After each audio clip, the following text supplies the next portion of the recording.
Hello friend, जोहार। आप सभी का आपके स्टडी में स्वागत है। तो चलिए आज हम लोग खोड़ा भाषा के अंतर्गत में जो आंखें गीत कविता संग्रह पढ़ रहे थे, ठीक है, जिसके कवि कौन थे, है ना, कवि थे श्रीनिवास पांडु जी। तो उसका जो अगला कविता है वो आज हम लोग पढ़ेंगे और उसके बारे में जानेंगे।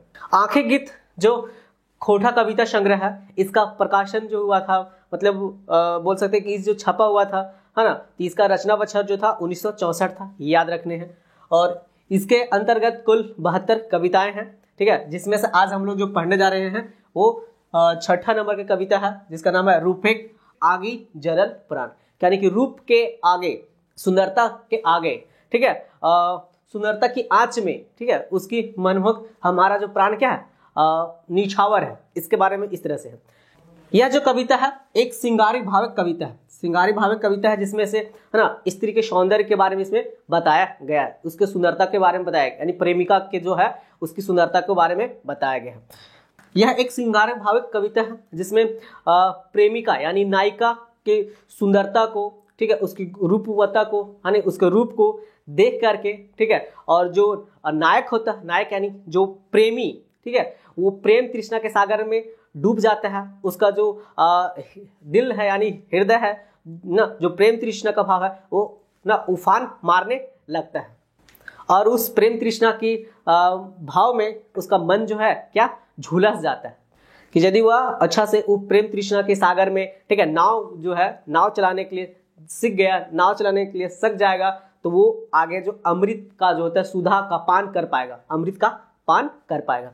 तो कवि जी ने इस भाव से इस कविता को पूरा समझाने का प्रयास किया है। तो चलिए इस कविता को हम लोग पढ़ेंगे, समझेंगे और अंत में इससे इंपॉर्टेंट एमसीक्यू क्वेश्चंस को भी हम लोग जानेंगे। तो आप लोग अंत तक बने रहें और इस वीडियो को देखें। कविता है कि रूपेक आगी, ठीक है, जरल प्राण, कि रूप के आग में क्या है, जरल प्राण है, यानी सुंदरता की आग में क्या है, तो जो प्राण है वो क्या निछावर है ना, कि रूप की आग में, सुंदरता की आंच में जो है वो हमारा प्राण क्या है, निछावर है, इस तरह से, है ना। इसमें जो कवि हैं वो प्रेमिका के सुंदरता को, ठीक है, उसका मनमोहक दृष्टि को, उसको बारे में बताने का प्रयास किए। बोलते कि रूपेक आगी जरल प्राण, कि उसका रूप जो है इतना सुंदर है, ठीक है, आकर्षक है, कि जिससे देख करके क्या हो कि जो प्रेमी है उसका जो मन है वो क्या है, जर जा रहा है, मतलब एक तरीके से वियोग का भाव आ रहा है। इसमें प्रेमी और प्रेमिका दोनों क्या है, अलग अलग हो चुके हैं। तो जो प्रेमी है वो अपने प्रेमिका का जो सुंदरता है उसको हमेशा उसके दिमाग में आ रहा है, तो उसको देख करके वो क्या, उसका जो प्राण है वो एक तरीके से क्या जल रहा है। तो वही बता रहे हैं कि रूपेक आगी जरल प्राण पानी के बदल बरसल आग, मतलब उसको तुलना करते हैं इस तरह से कि जिस तरह से पानी के बदले में क्या चाहिए, एकदम आग बरस रहा है, कि जो पानी के बदले में आग, यानी उसकी सुंदरता क्या है, बहुत ही आकर्षक है, मन लुभावन है, ठीक है, मन को भावने वाला है। इस तरह से कि बिना मेघे आकाश, कि क्या, कि बिना, ये आकाश कैसा है, तो बिना मेघ का, मेघ का मतलब क्या होता है, बादल, कि बिन बादल के आकाश में जैसा होता है उस तरह से फूकल लहर हवा अंगे धधक उठल आसपास, कि जो हवा के संग में ऐसा उसका जो सुंदरता है, ठीक है, मनमोहकता दृष्टि वाला है, कि वो हवा के जब जा रहा है तो हवा उसको क्या कर रहा है, तरीके से फूंक मारने का काम कर रहा है, ठीक है, जैसे फूंक मारना होता है ना, कि किसी चीज को और बढ़ा देना, तो वही बोला कि उसकी सुंदरता को और क्या कर रहा है, बढ़ा दे रहा है। कि फूकल लहर हवा संगे धधक उठल आसपास, तो उसके आसपास में क्या है और उसका बढ़ गया, यानी इस तरह से तब इस कविता के माध्यम से कवि जी ने, है ना, जो प्रेमिका है उसके सुंदरता के बारे में ज्यादा वर्णन किए हैं, ठीक है। कि जैसे आगे बताते हैं कि घासे शिशिर प्यासे सुखल कैसन ई अग्निबाण, कि ये जो सुंदरता का जो अग्निबाण है, ठीक है, मनमोहकता का जो अग्निबाण है, इसके कारण से क्या है कि जो ये है घासे शिशिर, शिशिर का मतलब होता है ओस की बूंद, वो भी प्यास के मारण से क्या रहा, सूख जा रहा है। ओस का बूंद होता है ना, घास वाला, सुबह सुबह, तो वो बोला कि वो उस सुंदरता के आंच में क्या, वो भी सूख जा रहा है ना, वो भी प्यास, मतलब प्रेमी के बारे में बोल रहे हैं कि प्रेमी जो है उस सुंदरता की आंच में वो भी सूख जा रहा है, कैसे, ओस की बूंद के समान। रूपेक आगी जरल प्राण कौन माया बिनी छटा मुहक, आखिर ये कौन माया है, माया मतलब यहाँ पे हो जा रहा है ये कौन रूपवती है, कौन ये मायावती है, कि जिसकी इतनी सुंदरता के कारण से, ठीक है, जो हमारा मन को क्या कर रहा है, रूप में हमारा आग लगा दे रहा है। वही बोला कि रूपे जरल प्राण, जिसके कारण से हमारा प्राण क्या है, जल रहा है। आगे बोलते हैं तीक्ष्णक सागर एक ढेव कृष्णा सागरे कहे डाके, कि उसका प्यास जो है, तृष्णा, तृष्णा का मतलब होता है क्या चीज, तृष्णा ये प्यास है ना, कि उसका सुंदरता के प्यास के आगे जो हमको क्या कर रहा है, डाक कर रहा है। डाक का मतलब क्या होता है, बुलाना, है ना, कि वो क्या कर रहा है, हमको बुला रहा है। जो अपारे यदि खेब, यदि बोलते हैं उसका तृष्णा, उसके सुंदरता के आंच में, प्रेम तृष्णा के भाव में जो सागर जो उफान मार रहा है, ठीक है, प्रेमिका मन, उसमें यदि कोई मतलब नाव चलाने सक गया, ठीक है, मतलब उससे बाहर आ गया, उस प्रेम दृष्टि से, प्रेम तृष्णा के नजर से यदि बाहर आ गया, तो वो क्या कर सकता है, तो वो रूपेक नागरिक पथ आनल, मतलब उस रूप के सुंदरता से बाहर निकल गया, तो वो सुधा का पान कर सकता है, ठीक है, सुधा का मतलब अमृत का पान कर सकता है। तो रूपेक आगी जरल प्राण, उस रूप की सुंदरता से जो आगे आए। यानी एक तरीके से कवि जी इस तरह से भी बताने का प्रयास कर रहे हैं कि जैसे कोई प्रेमिका के चक्कर में पड़ गया है, जैसे कोई स्टूडेंट है, ठीक है, अपने गर्लफ्रेंड के चक्कर में पड़ गए हैं,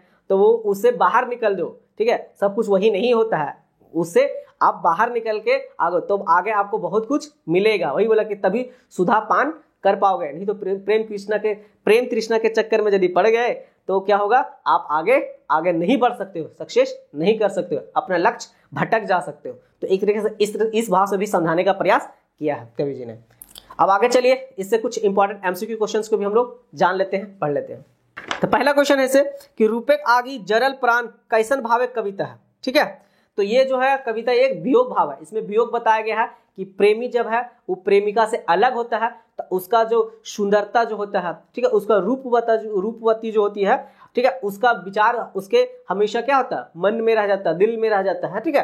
तो उसी का वर्णन इसमें किया गया है ना, उसी का गुणगान किया है। प्रेम तृष्णा का सागर उसका उफान मारने लगता है प्रेमी के मन में, ठीक है, इसीलिए वो बोलता है कि रूपेक आगे जरल प्राण, की उस रूप के आगे हमारा क्या होगा, प्राण निछावर हो गया है। तो याद रखना ये कैसा भाव कविता, वियोग भाव है।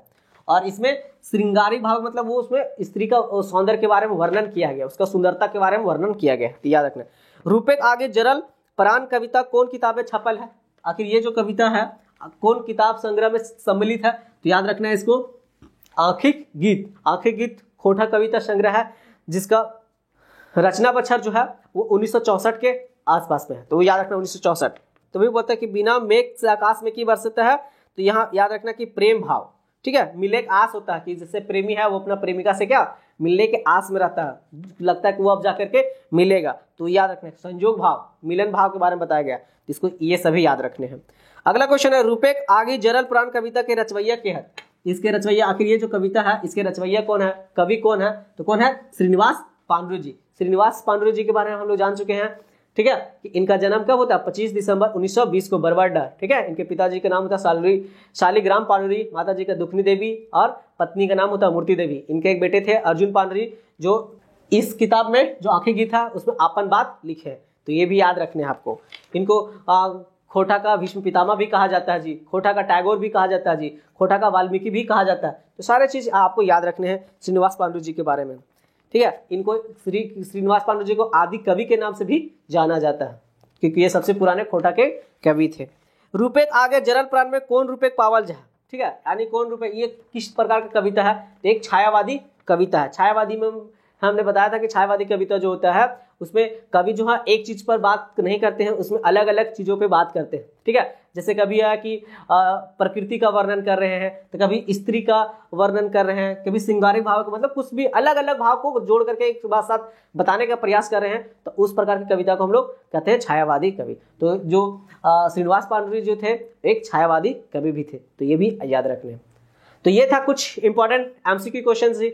मैं आशा करता हूँ कि आपको अच्छा लगा होगा तो इस वीडियो को लाइक करें, शेयर करें अपने दोस्तों के साथ, और कमेंट बॉक्स में जरूर बताएं कि आपको ये कविता संग्रह कैसा लग रहा है, ठीक है। धन्यवाद।